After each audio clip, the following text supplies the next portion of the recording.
and I think Plot is an absolute great wrestler and a great person. We got an He opportunity is. to share some words after Nationals last year, and we had some good laughs, and he's a great dude. So I'm excited for the match, and I'm excited to really go out there and see how much I've grown. But man, more than anything, I've just grown in the way I live, man, and I've gone through some tough stuff in my life and some things that I've dealt with, and it's I'm excited for every opportunity I get out there to step on the mat, and this is just another one of those opportunities. I was on a 2-match losing streak there for a second, and it sucked, obviously, especially for a guy like me that's not used to losing, and I'm always know that I'm capable of going out there and putting it on guys, but it's just about getting back to form right now for me.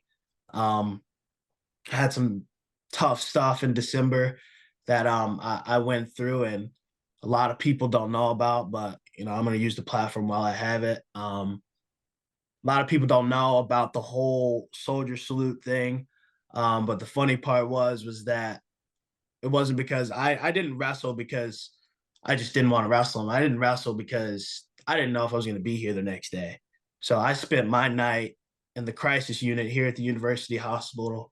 Um, and that's something that people don't know, and they think there's ulterior reasons.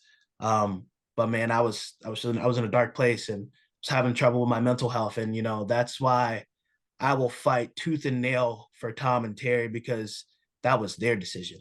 I didn't make that decision. They pulled me out of that tournament. They said you need to go to the hospital.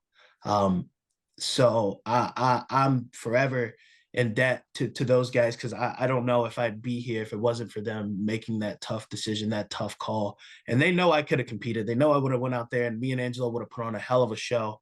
But I know those guys care about me because they wanted me alive, and they wanted me to be here at the University of Iowa. And you know, it's funny how social media, they don't really understand that. And yeah, man, it's a lot, and it's been Yeah. difficult, but I'm on the winning side of it, and I've talked about that a lot in plenty of interviews.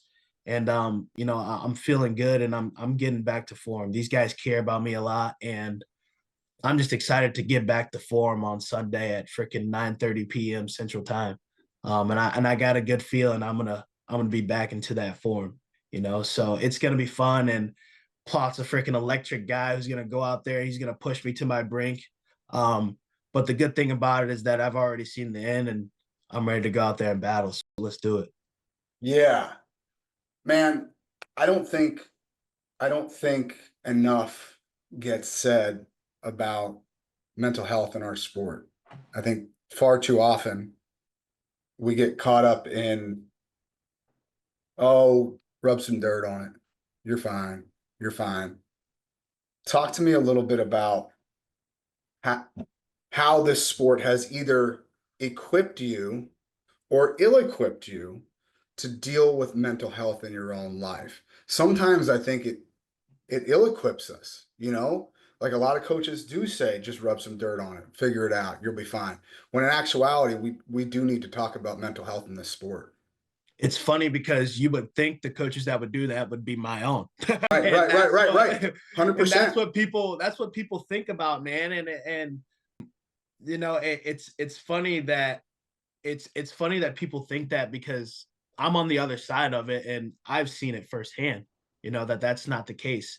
So I mean, like you said, it does do both of ill-equipping us, but equipping us so much. And I think stories and testimonies like my own, Jaden, who's my cousin, for instance, Chance.